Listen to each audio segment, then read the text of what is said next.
Kita pasti sering melakukan Ctrl Z atau biasa disebut dengan udo. Dan kita juga pasti sudah pernah ngeprint. Nah, tapi teman-teman tahu nggak sih proses dibaliknya tuh bagaimana? Konsep tersebut biasa kita namakan stack dan QU. Di sini saya akan menjelaskan konsep stack dan QU. Sebelum saya menjelaskan, perkenalkan nama saya Fajar Ramadan.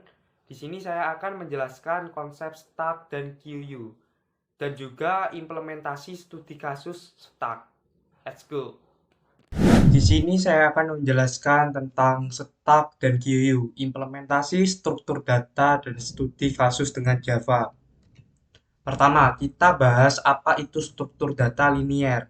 Sebelum masuk ke kode, kita harus paham konsep dasarnya. Struktur data linier adalah cara menyusun data secara berurutan.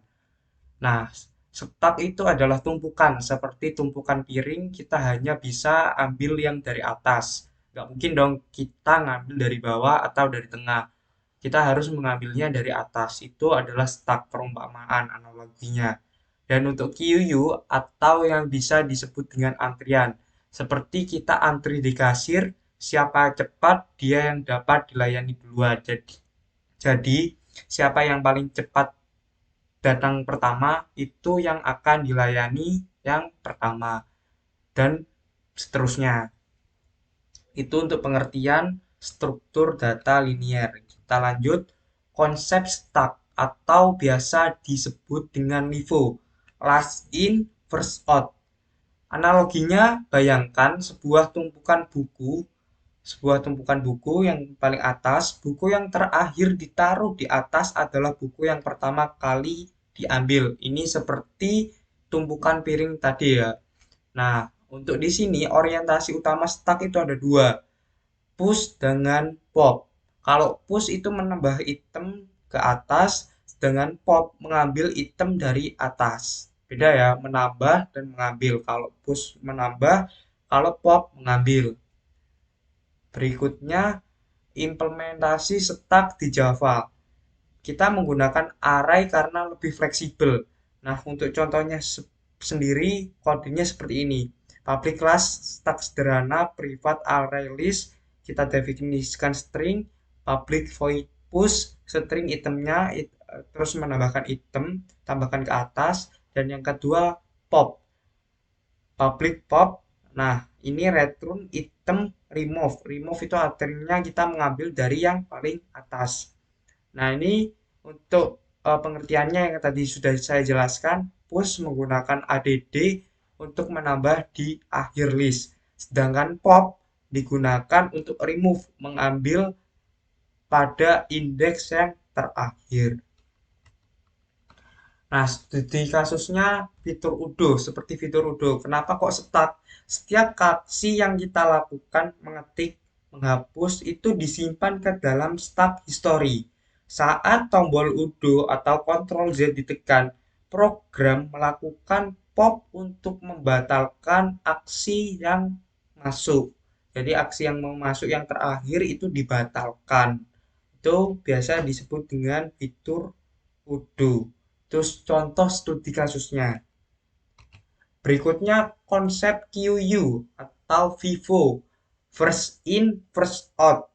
Analoginya seperti antrian orang. Orang yang datang pertama di depan akan dilayani dan keluar antrian pertama kali. Contoh di gambar ini, orang yang di awal sini akan dilayani terlebih dahulu daripada orang yang terakhir.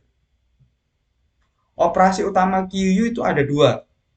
NQU artinya masuk dari belakang dan DQU keluar dari depan. Kalau ini yang dari depan dan ini yang dari belakang. Next, implementasi QU di Java. Ini contohnya kita menggunakan link is karena lebih efisien untuk antrian.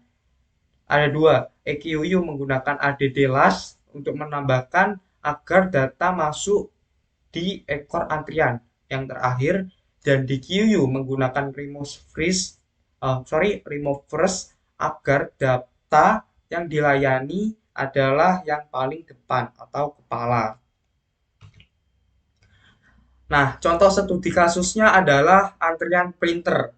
Nah, kenapa QU? Banyak orang yang mengirimkan dokumen ke satu printer yang sama.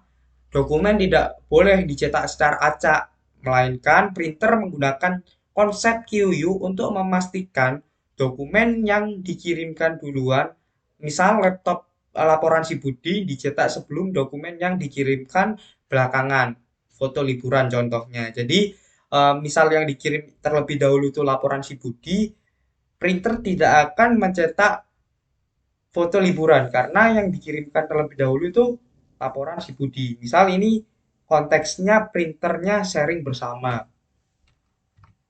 Nah, untuk ringkesannya perbedaannya kalau Stack atau Livo itu last in first out. Contohnya Udo atau back button pada Google Chrome dan lain sebagainya.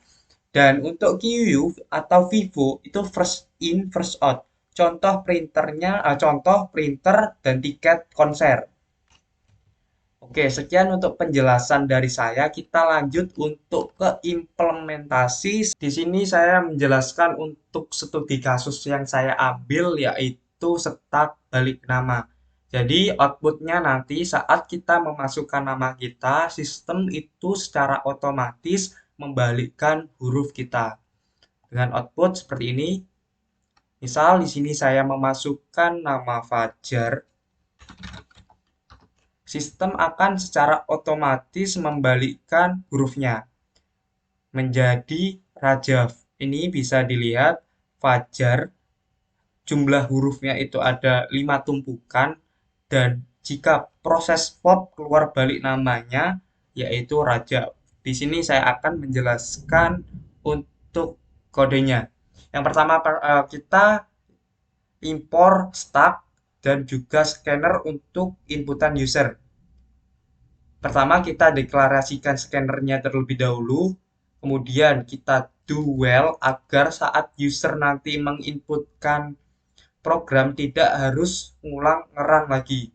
Di sini saya untuk mencetak sama dengan dan program Stack balik nama prinsip Livo last in first out sama dengan lagi, ini hanya untuk memperbagus tampilan. Kemudian sistem outprint untuk masukkan nama user dan disimpan di variabel nama. Kemudian di sini memasukkan nama si user ke stacknya. Selanjutnya itu dihitung berapa jumlah hurufnya. Setelah dihitung, dibalik dari awal hingga akhir, diambil yang paling akhir, dibalik. Kemudian dicetak, setelah dicetak, sistem akan menanyakan ingin membalik lagi atau tidak. Jika iya, maka mulai awal, dan tidak, program akan berhenti. Di sini saya mau mencontohkan lagi. Misal ini Fajar sudah, saya ingin masukkan lagi dengan nama Rama. Maka nanti akan secara otomatis dibalik menjadi Amar. Dan jumlah tumpukan setaknya yaitu ada 4, sedangkan Fajar tadi ada 5. Jika saya ingin menghentikan programnya, saya hanya memasukkan huruf N. Maka program selesai. Sekian penjelasan dari saya, kurang lebihnya mohon maaf. Saya akhiri. Wassalamualaikum warahmatullahi wabarakatuh.